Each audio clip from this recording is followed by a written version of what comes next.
Alright, so I'm sitting here trying to do my draft analysis and I'm realizing I'm not some basic bitch that just goes over my mon on Showdown. You know how I am, I like to do things a little bit different. So that's why I'm gonna take you all on the road. So you can see here, we're gonna do something different. But I do think we can all agree the audio quality on a desktop is a little bit better, so I will be doing this as a voiceover. Also, if you noticed in the beginning, there was a little bit of a hint on something new. I'll get to that a little bit later, but yeah, let's get to it. And here is our location. We're going to be walking down this little trail, just talking about the mons real quick. Nothing special, but I think it's kind of cool. Now, if you're interested in what kind of draft it is, it's going to be a low tier draft. There will be some text on the screen to explain the rules. But overall, we had the first pick and, you know, we had to pick off a behemoth. So as you can see here, we have Iron Jugulis. Now, as you can see here, Iron Jugulis is our first pick. And it was also, as I said, the first pick overall. This was what I felt was the strongest mon on the board. Other high tier stuff would be something like an Entei, maybe a Raikou. I believe Hisuian Goudreau is also up there. So there was a couple of mon in that echelon, but I felt like Iron Jugulis just had the most bang for its buck. It's a hard hitter, it's relatively fast.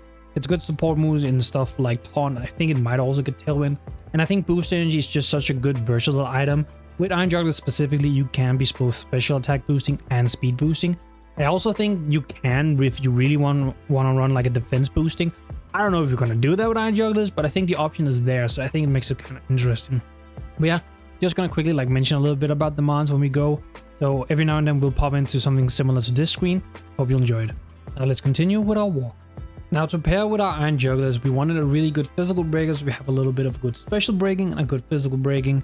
We also wanted something that still had a little bit of speed and still could kind of fill out a couple of other roles, maybe also be kind of decent defensively. And with that in mind, we picked up Tauros Paldea Fire. Now, I originally did want the Aqua variant, but it did go kind of early. So we picked Fire instead. Fire is not necessarily worse, it's just I've already used Fire, so I kind of wanted just Water instead. Now, Fire, as I mentioned, kind of serves a couple of different roles. It has decent speed in base 100, it has pretty decent attack and pretty decent physical bulk, with the access to Intimidate, making it a really good physically defensive tool into a lot of mon, especially mons like rock types that want to get in on Iron Jugulis that can both resist the flying moves and of course be super effective. So I kind of think that Tauros Paldea Fire fits pretty well with Iron Jug. Now it doesn't resist something like electric, but it does resist ice as well, so I actually do think they're like a really good pairing. And of course Iron Jug will be above the ground for the ground moves that Tauros doesn't want to take, so there's like a little bit of good synergy. It's not perfect, but I think they work pretty well. Continuing down the road, we should think a little bit about which Terra Captain we want. As you saw earlier, the Terra rules are we get one Terra Captain, but it's free Terra. We just have to do Terra preview, so we'll let the opponent know which typing we choose. And there was one I was really looking at. I was really hoping it would come to us. Thankfully, it did. So we picked up Toxtricity. Now, Toxtricity with Terra normal in general is just really strong, but then if you have free Terra, so in those very, very specific matchup, you can go into something like a Terra Water, Terra Grass, something like that, to hit certain ground types. That makes Toxtricity unbelievable. He's an amazing breaker. He's a really good choice scarf mon, really good choice specs mon.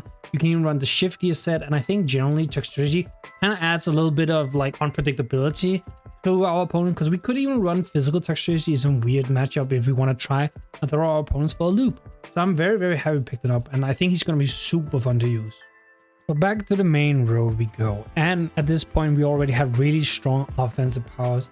So we need a little bit of more bulk and pivoting and mons that can kind of support our main mons. So this is where we picked up Tentacruel. For Tentacruel, we get a really good support mon, a really good Spadef mon as well. 120 Spadef with 80 HP is nothing to scoff at. And the 100 speed is actually really nice for a more bulky pivot type of mon. It gets flip turns, so we can literally just come in and out. Get access to Rabbit Spin, so we can get rid of hazards. Can set hazards with Toxic Spikes. Of course, it gets access to Toxic itself. No recovery, which is a little bit unfortunate, but Black Sludge is a pretty good item to run at it. And we have Haste if we think our opponent has a really strong setup mon. Generally, I do actually think the support of Tentacruel is really good on this team, and I think having the dual poison so we don't have to worry about keeping our poison with Toxtricity is just really, really nice as well. Turning back, as you can see, we are about to reach a corner, which means we're almost halfway through. But before we turn around, the only thing it could be really, really cool if I could get Joey Pogame to turn around that corner. Yeah, I don't have that kind of clout. Huh? Wait, what? What's up? Alright, I might be going mental. Well, anyway, continue on. I want to talk a little bit about a good defensive pairing we did with Tentacruel, being Bronzong. Now, Bronzong is a really strong defensive mon. Having 116 in both defenses is just generally really good. Not the strongest offensive mon, but realistically is going to be there to set up Stealth Rock and be just a nuisance to our opponent. I also think, as I said, it matches up very well with Tentacle, resisting 2 of the types that Tentacle is weak to, and Electric we can kind of sort of switch into with our Toxtricity if really needed, but we'll also fix that later on. I picked up Bronzong because I think having a solid steel type is very, very nice.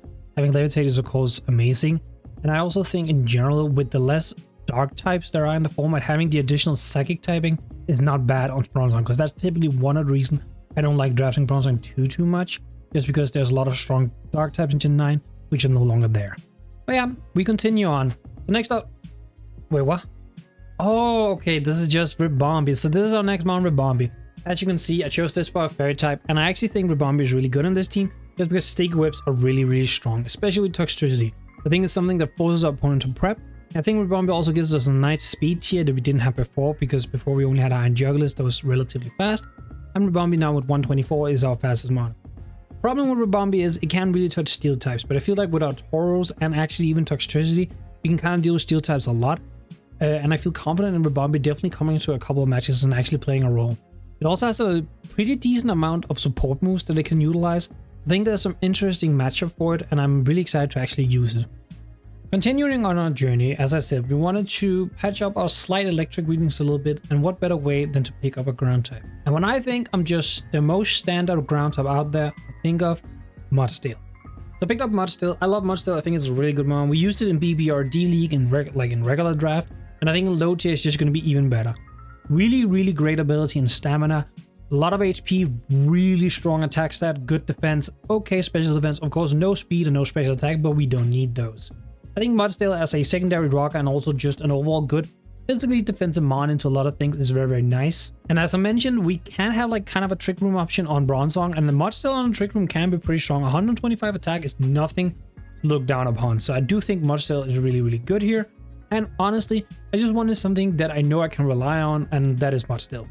Moving on, we have a mon I really wanted to use. It did lose a move in Gen 9 and nerfed it a little bit, and that is unfortunately sad, but I still think it's a really strong addition to a team. I think it becomes an overall good pivot into a lot of mons, and that is the bulky little ducky, P2. So we picked up Porygon 2.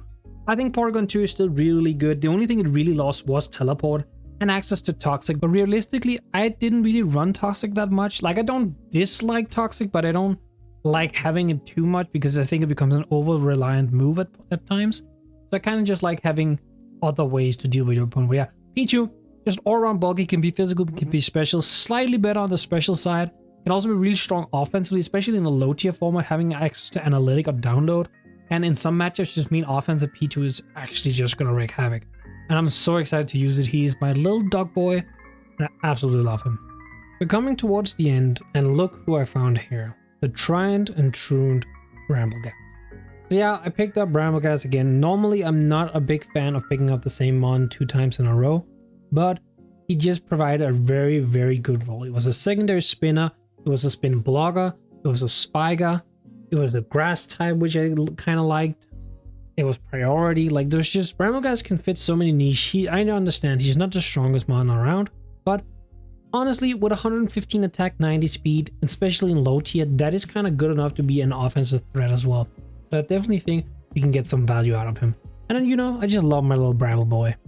Alright, so it's almost over now. Only a few picks left, and I'm gonna be honest, the last 2 mons were not on my radar to begin with. I wanted the Electros and Regirock because we had a slight flying weakness, and I thought both of the mons kind of provided some good utility to a team. But we ended up going a completely different route, as we picked up Incursion and Alolan Raichu. Now, the reason we did this is because we get electric terrain for Iron Jugulis, and we get boosted overdrives for the Toxtricity, plus Alolan Raichu provides us some very nice speed control with his Surfer ability. I am fully aware Incursion is not the greatest mon ever. I don't know how often I actually will be bringing it because our team still functions very well without it, but I think the option itself is something that our opponents have to watch out for, and I think that kind of plays into our team as well. So yeah, that is our full team. Let me know what you think. Oh, and before we head out, I should probably reveal what this thing in the background is. I'm proud to present the new logo for the Copenhagen Gallade. We're still gonna stay Copenhagen Gallade, but we're gonna have a new clean look. For those that don't understand, this is a Galate wearing a Hisuian Sororg. And because Hisuian Sororg is red and white, which are the national colors of the Danish flag, I felt it fit perfectly. I love this logo. It's made by Obi. You can check out his Twitter in the description down below. He doesn't take commissions right now, but maybe in the future if you ever want a logo. And with that, I'm out. As always, if you liked the video, make sure to leave a like on the video. Leave a comment down below what you thought of this style of draft analysis. It didn't go completely as I expected, but I actually had a lot of fun making this. And as always, make sure to subscribe. I'm out. Peace, YouTube.